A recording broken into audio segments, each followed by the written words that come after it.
പച്ചപ്പും ഒഴുകുന്ന വെള്ളവും മനസ്സിന് സന്തോഷം തരുന്ന, അങ്ങനെ പറയാറുണ്ട്, ഹദീസൊന്നുമില്ല. അപ്പോ നല്ല പച്ചപ്പുള്ള മലകളും ചെരുവുകളും വളവും തിരുവൊക്കെ ഉള്ള എന്ത് രസമുള്ള നാട്, മാഷാ അല്ലാഹ്. ആനിറങ്ങാഞ്ഞാൽ മതി അല്ലേ? അപ്പോ മലകൾ സംസാരിക്കുമെന്ന് റസൂലുള്ളാഹി സ്വല്ലല്ലാഹു അലൈഹി വസല്ലം. അപ്പൊ വയനാട്ടിലെ മലക്ക് സംസാരിക്കുന്നുണ്ടാവും. എന്താണെന്നറിയോ? മലകൾ സംസാരിക്കുമത്രേ.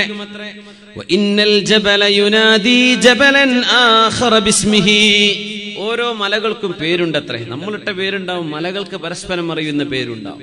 ജീവജാലങ്ങളുടെ കമ്മ്യൂണിക്കേഷൻ ഇന്ന് ശാസ്ത്രം പഠിച്ചുകൊണ്ടിരിക്കുന്ന ഒരു വിഷയമാണ്. ജീവനില്ല എന്ന് നമ്മൾ വിചാരിക്കുന്ന പർവ്വതങ്ങളും പാറകളും ഇവകളും കമ്മ്യൂണിക്കേറ്റ് ചെയ്യുന്നുണ്ടെന്നാണ്, സംസാരിക്കുന്നുണ്ട്. അവരുടെ കമ്മ്യൂണിക്കേഷൻ നമുക്കറിയില്ല. നാവ് കൊണ്ടല്ലല്ലോ അവർ സംസാരിക്കുന്നത്, അതുകൊണ്ട് നമുക്കറിയില്ല. പഠനം നടക്കുന്ന വിഷയങ്ങളാണ്, വഴിയെ ചിലതൊക്കെ മനസ്സിലാവും. വലാകിൻ ലാ തഫ്ഖഹൂന തസ്ബീഹഹും. അല്ലാഹുവിന്റെ പ്രപഞ്ചത്തിലെ ജീവനുള്ളതും ജീവനില്ലാത്തതും അല്ലാഹുവിനെ വാഴ്ത്തിക്കൊണ്ടിരിക്കുകയാണ്. പക്ഷെ നിങ്ങൾക്കത് മനസ്സിലാവൂല, അവരുടെ ഭാഷ നിങ്ങൾക്കറിയില്ല എന്ന് വിശുദ്ധ ഖുർആൻ. എന്താ പറയുന്നറിയോ? മുത്തനബി ഞങ്ങൾ പറയാ, ഇന്നൽ ജബല യുനാദി ജബലൻ ആഖറ ബിസ്മിഹി. ഒരു പർവ്വതം മറ്റൊരു പർവ്വതത്തിന്റെ പേര് പറഞ്ഞുകൊണ്ട് വിളിക്കുമത്രേ. ഹൽ മർറ ബിക ദാകിറുൻ ലില്ലാഹി അസ്സ വജല്ല. പർവ്വതമേ, അല്ലാഹുവിനെ ഓർക്കുന്ന ഇന്നാലിന്ന ആൾ നിന്റെ മീതു കടന്നു പോയിട്ടുണ്ടോ? നിന്നിലൂടെ യാത്ര ചെയ്തിട്ടുണ്ടോ? അള്ളാഹുവിനെ ഓർക്കുന്ന ആളുകൾ നിന്റെ അരികത്തുകൂടെ വന്നിട്ടുണ്ടോ എന്നൊരു പർവ്വതം അങ്ങോട്ട് വിളിച്ചു ചോദിക്കും. സുബ്ഹാനല്ലാഹ്. സ്വാലിഹീങ്ങളായ ആളുകൾ കടന്നു പോകുമ്പോ മലകൾ കൂരിത്തരിക്കുമത്രേ. ഫഇൻ ഖാല നഅം. ആ പർവ്വതം, അതെ, നല്ല സ്വാലിഹായ ഒരു മനുഷ്യൻ എന്നിലൂടെ യാത്ര പോയിട്ടുണ്ട് എന്നൊരു പർവ്വതം മറുപടി പറയുകയാണെങ്കിൽ ആ വിളിച്ചു ചോദിച്ച പർവ്വതം പറയുമത്രേ, അബ്ശിർ, സന്തോഷിച്ചോളൂ, സന്തോഷിച്ചോളൂ. ഫഇന്നൽ അർള തുഹിസ്സു ബിവഖഇ അഖ്ദാമിഹിം അത്വയ്യിബ. സുബ്ഹാനല്ലാഹ്. സജ്ജനങ്ങളുടെ കാലിന്റെ പാദം, സജ്ജനങ്ങൾ നടന്നു പോകുന്നത് ജീവനില്ലാത്ത മണ്ണിനറിയാമെന്നാണ് നബി തങ്ങൾ പഠിപ്പിക്കുന്നത് സ്വല്ലല്ലാഹു അലൈഹി വസല്ലം. ജീവനില്ലാത്ത പർവ്വതങ്ങൾക്ക് അള്ളാഹുവിനെ ഓർത്ത് ജീവിക്കുന്ന നല്ല മനുഷ്യന്മാരുടെ കാൽപാദങ്ങൾ അറിയാൻ പറ്റുന്നതാണ്. ആരെങ്കിലും സ്വാലിഹായ മനുഷ്യനൊരു വഴിയിലൂടെ കടന്നു പോയാൽ, ഇന്ന ആള് നിങ്ങളുടെ അടുത്തുകൂടെ വന്നല്ലേ, എന്റെ ഒരു ഭാഗ്യം, എന്റെ അടുത്ത് വന്നത് വെടിവെക്കാൻ വന്നവരാ, എന്റെ അടുത്ത് വന്നത് കള്ളും കുപ്പിയിട്ട് വന്നവരാ, നിന്റെ അരികത്ത് നല്ല ആളുകൾ വന്നല്ലേ. ഉച്ചത്തിലൊക്കെ ചെറുപ്പക്കാരെ ബൈക്ക് നിർത്തുന്നത് കണ്ടപ്പോ കൂടുതലൊരു പറഞ്ഞു, ചിലപ്പോ ഇവരെ എന്റെ കുപ്പി കൊണ്ടുവന്നിട്ടേ ആ ഏർപ്പാട് നിർത്തണവരും ഉണ്ട്. എല്ലാരും അങ്ങനെയല്ല, ചിലര്. ഞാൻ പറഞ്ഞു, റബ്ബേ, ഈ കുന്നിന്റെ മീതെ വന്ന് വെള്ളടിച്ചാല് ഈ കുന്ന് ഇറങ്ങിപ്പോവുകയോ കയറിപ്പോവുകയോ ചെയ്യണ്ടേ, എന്തായിരിക്കും പോലെ അവസ്ഥ റബ്ബേ. അള്ളാന്റെ ഭൂമിയിൽ തന്നെ ചെയ്യാൻ പറ്റാത്ത കാര്യമാണ് ഈ ചുരത്തിന്റെ മുകളിലൊക്കെ വന്നിട്ടേ. സുബ്ഹാനല്ലാഹ്. പർവ്വതം പറയും, ഇവരെന്റെ അരികത്ത് വന്നില്ലായിരുന്നെങ്കിൽ. നമ്മുടെ വയനാട് ചുരക്കെ എത്ര പറയുന്നുണ്ടാവും, താമരശ്ശേരി ചുരക്കെ ഓരോ മലകളോട് വിളിച്ചു ചോദിക്കുന്നുണ്ടാവും അല്ലേ. നമ്മുടെ കുറ്റ്യാടി ചുരണ്ടല്ലോ അല്ലേ ഇങ്ങോട്ട് കയറി വരാൻ, കുറ്റ്യാടി ചുരത്തിനോട് ചോദിക്കുന്നുണ്ടാവും, അതിൽ നല്ല മനുഷ്യന്മാര് പോയോ, എന്റെ അടുത്ത് കുറെ ആൾക്കാർ വന്നിട്ടുണ്ട്, എന്നിലൂടെ കുറെ ആളുകൾ വന്നു പോകുന്നു, ഇവരെ കമ്മ്യൂണിക്കേറ്റ് ചെയ്യുന്നു റസൂലുള്ളാഹി സ്വല്ലല്ലാഹു അലൈഹി വസല്ലം. സജ്ജനങ്ങളെ അള്ളാഹുവിന്റെ ഭൂമിക്ക് ഇഷ്ടമാണ്. ഒരു മരണം നടക്കുന്നു മുത്തുനബിയുടെ കാലത്ത് സ്വല്ലല്ലാഹു അലൈഹി വസല്ലം. ജനാസ കടന്നു പോവുകയാണ്. ജനാസ കടന്നു പോകുമ്പോ മുത്തുനബി തങ്ങൾ പറഞ്ഞു, മുസ്തരീഹുൻ ഔ മുസ്തറാഹുൻ മിൻ. ഒരു മയ്യിത്ത് കടന്നു പോവാണ്.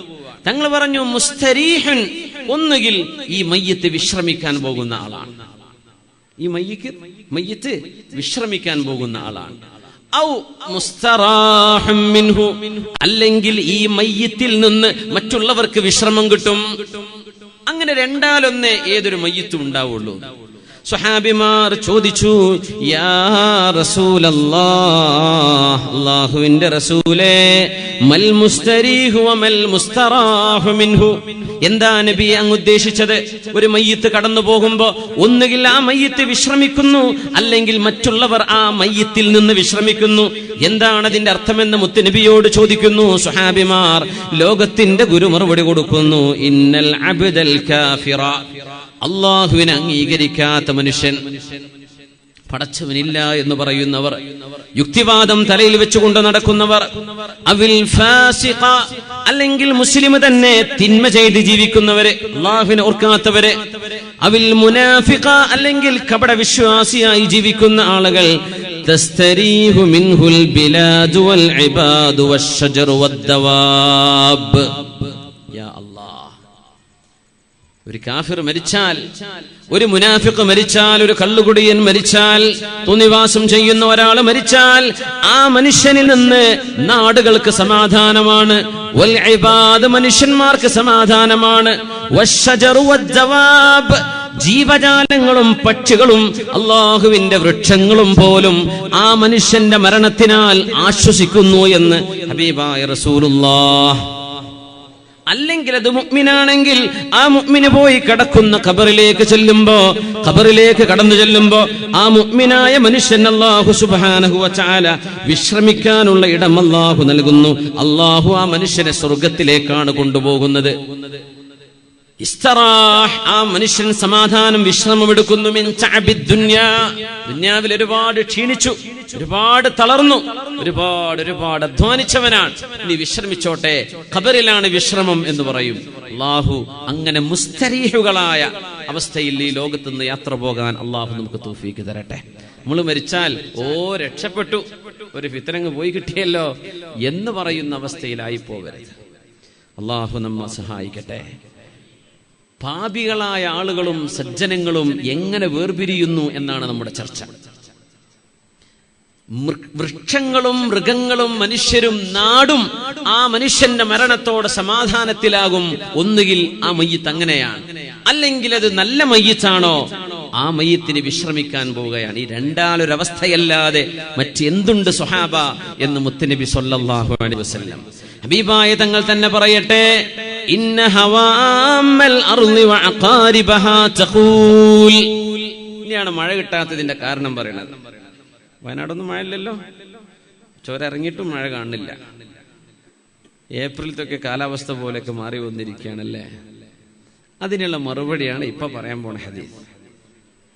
ഇന്ന ഹവാമൽ അർളി വഅഖാരിബഹാ, ഭൂമിയിലെ ഇഴജന്തുക്കളും തേളുകൾ പോലും പറയുമത്രേ. എന്തു പറയും? ലഅനല്ലാഹു ഇബ്ന ആദം, ആദമിന്റെ സന്തതിയെ മനുഷ്യനെ അല്ലാഹു ശപിക്കട്ടെ എന്ന് ഇടജന്തുക്കളും പക്ഷികളും വൃക്ഷങ്ങളുമെല്ലാം വിളിച്ചു പറയുന്നുണ്ടത്രേ. ലഅനല്ലാഹു ഇബ്ന ആദം, മനുഷ്യനെ അല്ലാഹു ശപിക്കട്ടെ. മുനിഅനൽ ഖതറ ബിശുഅമി മഅസിയതിഹി, അവൻ ചെയ്ത പാപങ്ങൾ കാരണം ഞങ്ങൾക്കും മഴ കിട്ടിയില്ലല്ലോ. മനുഷ്യന്റെ പാപം കാരണം മേഘപടലങ്ങൾ ഞങ്ങളുടെ നാട്ടിലേക്ക് വന്നില്ലല്ലോ. മനുഷ്യൻ ചെയ്യുന്ന തിന്മകൾ കൊണ്ട് അല്ലാഹു മഴ വർഷിപ്പിച്ചില്ലല്ലോ. ഞങ്ങൾക്ക് മഴ കിട്ടാതെ പോയത്, ഞങ്ങൾക്ക് വെള്ളം കിട്ടാതെ പോയത്, ഞങ്ങൾ ദാഹിച്ചു പരവശരാകുന്നത് മനുഷ്യൻ ചെയ്തു കൂട്ടുന്ന തിന്മ കൊണ്ടല്ലേ. അതുകൊണ്ട് ഓരോ പ്രദേശത്തെയും ജീവജാലങ്ങൾ മഴ കിട്ടാതിരിക്കുന്ന പ്രദേശങ്ങളിലെ മനുഷ്യന്മാരെ ശപിച്ചുകൊണ്ടിരിക്കുമത്രേ. ലഅനല്ലാഹു ഇബ്ന ആദം, മനുഷ്യനെ അല്ലാഹു ശപിക്കട്ടെ. മുനിഅനൽ ഖതറ ബിശുഅമി മഅസിയതിഹി, അവൻ ചെയ്ത പാപത്തിന്റെ അവലക്ഷണം കൊണ്ട്, പാപത്തിന്റെ ഭാരം കൊണ്ട് അല്ലാഹു ഞങ്ങൾക്ക് മഴ തന്നിട്ടില്ല, മനുഷ്യനാണ് അതിന് കാരണം എന്ന് ഭൂമിയിലെ ഇടജന്തുക്കളും തേളുകൾ പോലും വിളിച്ചു പറയുമെന്ന് ലോകത്തിന്റെ ഗുരു റസൂലുള്ളാഹി സ്വല്ലല്ലാഹു അലൈഹി വസല്ലം. അപ്പോ കൂട്ടമായി തൗബ ചെയ്ത് അല്ലാഹുവിലേക്ക് തിരിഞ്ഞു നടന്നാൽ ഓരോ പ്രദേശത്തിനും മഴ കൊടുക്കും അല്ലാഹു. ചിലപ്പോൾ വാർഡ് അടിസ്ഥാനത്തിലൊക്കെ മഴ കൊടുക്കാറുണ്ട് അല്ലേ? അങ്ങനെ എന്താണെന്നറിയോ, അവിടെ ചിലപ്പോൾ നല്ല മനുഷ്യന്മാരുണ്ടാവും. സജ്ജനങ്ങൾ ഉണ്ടാകുന്നിടത്ത് അള്ളാന്റെ റഹ്മത്ത് വരുമെന്നാണ്. അള്ളാഹു ആ രീതിയിൽ സജ്ജനങ്ങളായി ജീവിക്കാൻ അള്ളാഹു നമ്മെ അനുഗ്രഹിക്കട്ടെ. ആമീൻ യാ റബ്ബൽ ആലമീൻ. മുത്തുനബി തങ്ങൾ പറയുന്നു, മൻ അറാദ അൻ യഅലമ മാ ലഹു ഇൻദല്ലാഹ് ഫൽയൻദുർ മാ ലില്ലാഹി ഇൻദഹ്. റബ്ബേ, ഞാൻ മരിച്ചു പോയാ എന്തായിരിക്കും? അങ്ങനെ നമ്മളൊക്കെ ചിന്തിക്കുന്നുണ്ടല്ലോ, ഞാൻ മരിച്ചാ എന്തായിരിക്കും റബ്ബേ, എന്റെ മരണത്തിന് ശേഷം എന്തായിരിക്കും അവസ്ഥ? കുട്ടികളൊക്കെ സന്തോഷിക്കോ? കുട്ടികളൊക്കെ വലിയ റാഹത്തിലായിരിക്കും. ചിലപ്പോ വാപ്പ പോയി കിട്ടിയല്ലോ, അങ്ങനത്തെ വാപ്പയാണോ റബ്ബേ ഞാന്? നാളെ പരലോകത്തെത്തിയാൽ എന്റെ വിചാരണ എന്തായിരിക്കും? എന്റെ ഖബർ എന്തായിരിക്കും? ഇതൊക്കെ നമ്മുടെ ഒരു കൺസേണാണ്, നമ്മുടെ എപ്പോഴും അലട്ടുന്ന ഒരു ചോദ്യമാണ്. അള്ളാഹു ആ ലോകം നമുക്ക് സന്തോഷമുള്ള ലോകമാക്കി തരട്ടെ. നമ്മുടെ ദുആഇന് ഉത്തരമുള്ള സദസ്സായി സദസ്സിനെ അല്ലാഹു മാറ്റി തരട്ടെ. അതുകൊണ്ട് ഹബീബായ തങ്ങൾ പറഞ്ഞു, മൻ അറാദ അൻ യഅലമ മാ ലഹു ഇൻദല്ലാഹ്, അല്ലാഹു എന്തെല്ലാം നമുക്ക് നൽകാൻ പോകുന്നു എന്ന് ആർക്കെങ്കിലും അറിയണമെന്ന് ആഗ്രഹമുണ്ടെങ്കിൽ, നമുക്കൊക്കെ അറിയില്ലേ നമുക്ക് എന്താ കിട്ടാൻ പോകുന്നത്? അതിനൊരു ഷോർട്ട് കട്ട് ഉണ്ട്, അതിനൊരു വഴിയുണ്ട്. നമുക്ക് എന്തൊക്കെ അല്ലാഹു നാളെ തരാൻ പോകുന്നു എന്ന് ഇപ്പോഴേ അറിയാൻ പറ്റും. അങ്ങനെ അതെ, അങ്ങനെ തന്നെ. എന്താ മാർഗം എന്നറിയോ?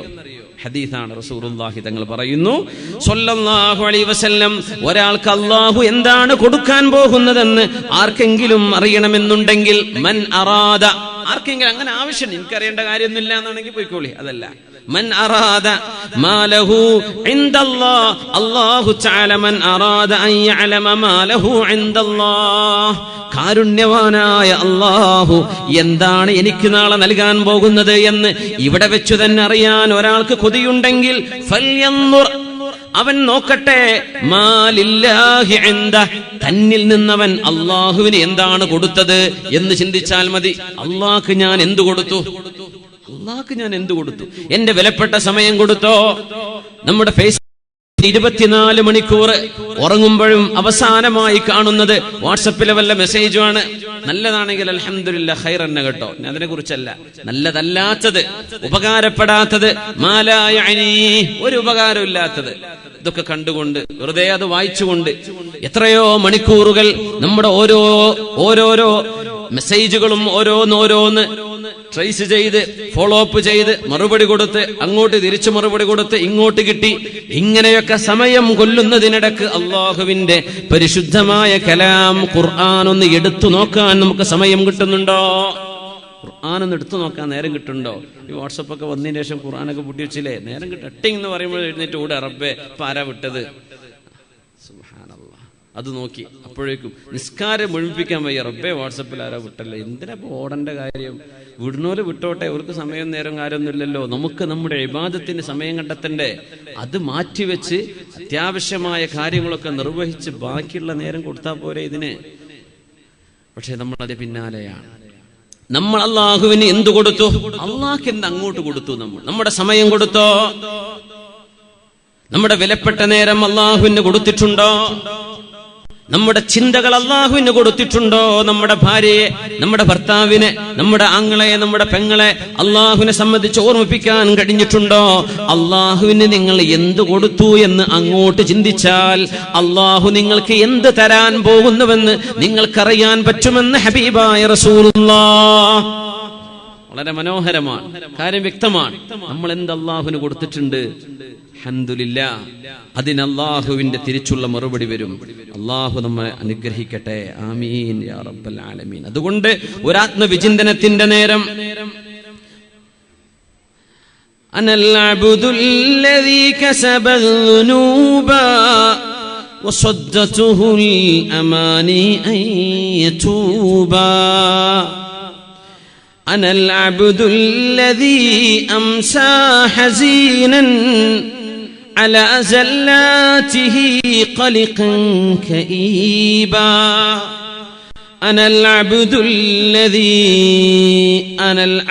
الذي سترت عليه صحائف لم يخف فيها الرقيبا، أنا الغدار كم أحدت وحدا وكنت على الوفاء به كذوبا، أنا العبد المخلف عن أناس حووا من كل معروف نسيبا، أنا العبد الغريق بلج بحر أصفيه لربما ألقى مجيبا. പാപിയായി കിടന്ന് പാപഭാരങ്ങൾ ചുമന്ന് നടന്ന് റബ്ബേ നിന്റെ കാരുണ്യത്തിന്റെ വാതിൽക്കൽ വന്ന് മുട്ടുന്ന പാപിയാണ് റബ്ബേ ഞാനെന്ന് എന്റെ റബ്ബിന്റെ മുമ്പിൽ എഴുന്നേറ്റ് പറയാൻ നമുക്ക് എത്ര സമയം കിട്ടിയിട്ടുണ്ട്, എത്ര നേരം കിട്ടിയിട്ടുണ്ട്? അല്ലാഹുവേ എന്റെ പാപങ്ങളെ കരിച്ചു കളയണേ എന്ന് ഗഫാറുദ്ദുനൂബായ റബ്ബിനോട് കരഞ്ഞു പറയാൻ നമുക്ക് എത്ര നേരം കിട്ടി, എത്ര സമയം നമ്മൾ അതിന് ചെലവഴിച്ചു? രാത്രിയുടെ യാമങ്ങൾ അള്ളാഹുവിന്റെ തിന്മയ്ക്ക് വേണ്ടി ചെലവഴിച്ചതിന് പ്രൊപ്പോഷണലായി അതിന് പകരമെന്ന് പറഞ്ഞുകൂടാ, അതിലേറെയുമായി നന്മക്കത് കൊണ്ട് പകരം ചെയ്യാൻ നമ്മളെ കൊണ്ടായിട്ടുണ്ടോ? ഇബ്നു അബ്ബാസ് റളിയല്ലാഹു അൻഹു പറയുമായിരുന്നു, ഇന്നലിസ്സയ്യഅതി സവാദം ഫിൽ വജ്ഹ്, തിന്മ ചെയ്യുന്ന ആളുകളുടെ മുഖത്തൊരു കറുപ്പുണ്ടാകുമത്രേ. തിന്മ ചെയ്യുന്നവരുടെ മുഖത്ത് ഒരു കറുപ്പുണ്ടാകും. അത് ഈമാനിന്റെ വെളിച്ചമുള്ളവർക്ക് നോക്കാൻ കഴിയും, അവർക്കറിയാൻ പറ്റും. പാപം ചെയ്യുന്നവരുടെ മുഖത്ത് കറുപ്പുണ്ട്. അല്ലാഹു നൽകുന്നതിൽ സങ്കുചിതത്വവും കിട്ടും. നമ്മളിതിന് മോഡിയെ കുറ്റം പറഞ്ഞിട്ട് കാര്യമില്ല. ജീവിതത്തിൽ വല്ലാത്തൊരു സങ്കുചിതത്വം നമ്മൾ അനുഭവിക്കുന്നുണ്ടല്ലേ? ബാങ്കിന്റെ മുമ്പിലെ ക്യൂവും ATM-ന്റെ മുമ്പിലെ ക്യൂവും. പടച്ചോനെ എന്താണ് ചെയ്യുക? എങ്ങനെയാണ്? ഒരു കയ്യിൽ കാശില്ല, ഉള്ള കാശൊന്നിനും പറ്റുന്നില്ല. ഇതൊക്കെ പാപങ്ങൾ വരുമ്പോൾ അതിന് വരുന്ന ശിക്ഷയാണെന്നാണ് നമ്മൾ അങ്ങനെ മനസ്സിലാക്കണം.